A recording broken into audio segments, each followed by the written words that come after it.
একটা চমক আছে, বিশেষ করে মিডিয়া বন্ধুদের কাছে।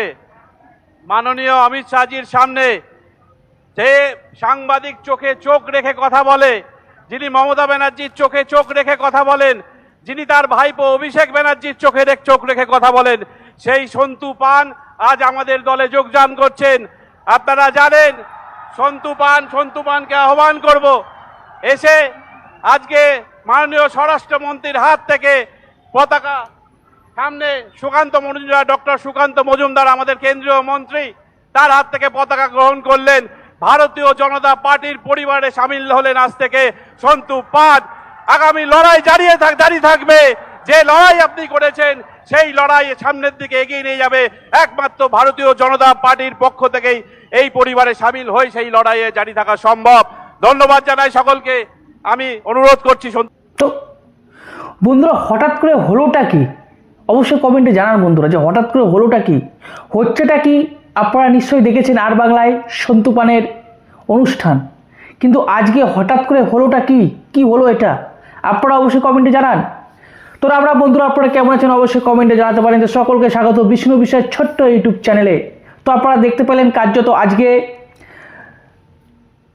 মাননীয় স্বরাষ্ট্রমন্ত্রী অমিত শাহজি তিনি এসেছিলেন এবং পরিবর্তন যাত্রায় তিনি এসেছিলেন রায়দিঘিতে, এবং আপনারা দেখতে পেলেন যে সন্তু পান আজকে বিজেপিতে জয়েনিং করলো। কিন্তু কেন হঠাৎ করে আজকে বিজেপিতে জয়েনিং করলো সন্তু পান?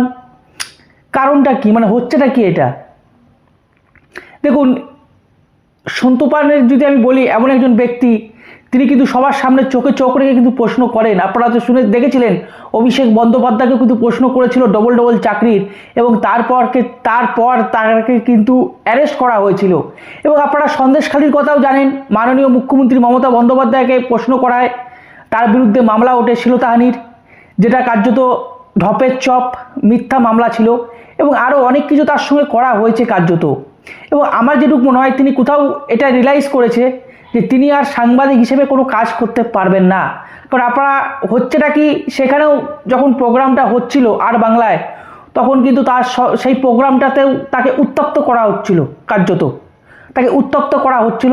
বুঝতেই পারছেন কাদের কথা বলছি। কার্যত তাকে উত্তপ্ত করা হচ্ছিল, সেইভাবে কিন্তু মানে অনুষ্ঠানটা তাকে পরিচালনা করতে দিচ্ছিল না কার্যত। পাড়ায় পাড়ায়, গ্রামে গ্রামে বলতে পারেন, শহরে শহরে বলতে পারেন।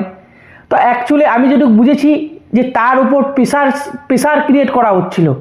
তাকে পুলিশি হেনস্থা, পুলিশিতে বুঝতেই পারেন কীরকম হেনস্থা করে, আপনারা জানেন, সেটা আপনারা ভালোই জানেন যে অহেতু পুলিশি লেলি দেয়, গাঁজা কেসে ফাঁসিয়ে দেয়, নয় মেয়ে কেসে ফাঁসিয়ে দেয়, শ্লীলতাহানি। তো এই সমস্ত কাজ করা হয়েছে কার্যত, এবং তিনি কোথাও না কোথাও রিয়েলাইজ করেছেন যে তিনি আর সাংবাদিক হয়ে কাজ করতে পারবেন না, যেটা তিনি করছেন। যে চোখে চোখ রেখে প্রশ্ন, না চোখে চোখ রেখে প্রশ্ন, যেটা অন্যায় সেটা তো প্রশ্ন তুলতেই হবে। এই যেমন আমরা তুলি, আমাদের মতো আরও ইউটিউবার আছে তারা তোলে, তো সেরকম প্রশ্ন তুলেছেন কার্যত, এবং তিনি তুলে যাবেন। এবং সেক্ষেত্রে তার উপর প্রেসার একটা ক্রিয়েট করা হয়েছে। সেই কারণে আমার যেটুকু মনে হচ্ছে তিনি বিজেপিতে জয়েনিং করলেন। কিন্তু তিনি নিজে কি বললেন, আমি দেখলাম একটা চ্যানেলে তাকে ফোন করা হয়েছিল, তিনি অনেক কিছু বললেন। তো তিনি নিজে কি বলছেন সেটা একবার আপনারা মন দিয়ে শুনবেন, তারপরে আপনাদের যে মূল্যবান বক্তব্য আপনারা অবশ্যই কমেন্টে জানাবেন। কিন্তু আমি যেটুকু বুঝেছি সেটুকু হচ্ছে তার কাজে অসুবিধা বা ব্যাঘাত ঘটানো হচ্ছিল কার্যত, যেহেতু তিনি মানে প্রশ্ন করেন ডাইরেক্টলি, এবং পুলিশ তার পিছনে লেলিয়ে দেওয়া হচ্ছিল এবং তার জীবনটাকে অতিষ্ঠ করে তুলেছিল। তাই এই সিদ্ধান্ত। তিনি কি বলছেন অবশ্যই আপনারা শুনে নিন ছোট্ট করে। একটাই কারণ, আমি সাংবাদিক হিসাবেই বাংলার মানুষের কণ্ঠস্বর হিসাবে কথা বলতে চেয়েছিলাম, কিন্তু তার বদলে আমাকে অনেক কিছু চুকোতে হয়েছে। কিরকম? আমাকে ফলস কেসে সন্দেশখালিতে অ্যারেস্ট করেছে, আমি 4 দিন জেল খেটে ফিরেছি। আমি আবার সবকিছু ভুলে গিয়ে মমতা বন্দ্যোপাধ্যায়কে প্রশ্ন করেছি বাংলার যুব সমাজের জন্য, বাংলার সংস্কৃতির জন্য, বাংলার কয়লা চুরি হয়ে সেই টাকা ব্যবহার হচ্ছে কিনা, ফাইল চুরি হচ্ছে কিনা। তার জন্য আমাকে অনেক এফআইআর এবং পুলিশি হেনস্থার মধ্যে পড়তে হয়েছে। আমি 4 ঘন্টা 5 ঘন্টা করে বিভিন্ন থানাতে গিয়ে হাজিরা দিয়েছি। এটা কারণ, মানে উপলক্ষ। কিন্তু তারপর আমি সিদ্ধান্ত নিলাম যে আমি সাংবাদিক হিসেবে কাজই করতে পারছি না। কারণ এই ঘটনার পর আমি হচ্ছেটা কি, আমি যে আমার অনুষ্ঠানটা করতাম 5টায়, সে হচ্ছেটা কি পাবলিক প্লেসে করতে পারছিলাম না। প্রতিদিন আমাকে বিরক্ত করা হতো, আমার উপর অ্যাটাক হতো। সেই কারণে বাংলার মানুষের জন্য, হিন্দু ভাই বোনেদের জন্য। আমি ভাবলাম আমাকে সাংবাদিক হিসাবে এনারা থাকতে দেবেন না, তো লড়াই তো করতে হবে, লড়াইয়ের একটা অপশন, লড়াইয়ের একটা ভালো পথ, এটাই আমি তার জন্য এই সিদ্ধান্ত নিয়েছি এবং খুব তাড়াতাড়ি নিয়েছি।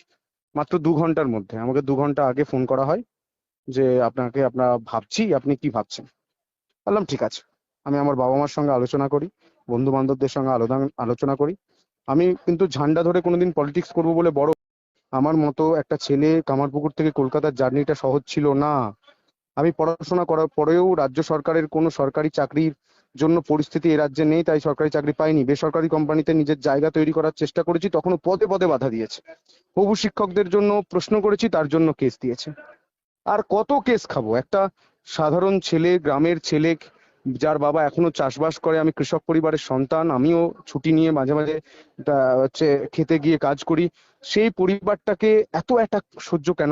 আমার বাবাকে অপমান করা হচ্ছে, তৃণমূলের তরফ থেকে কটূক্তি করা হচ্ছে, টন্টিং করা হচ্ছে। আমি নিজে বাঁচার জন্য বিজেপিতে এসেছি সেটা কিন্তু নয়, আমি গোটা বাংলার মানুষের কণ্ঠস্বর হয়ে এখানে আওয়াজ তুলতে এসেছি।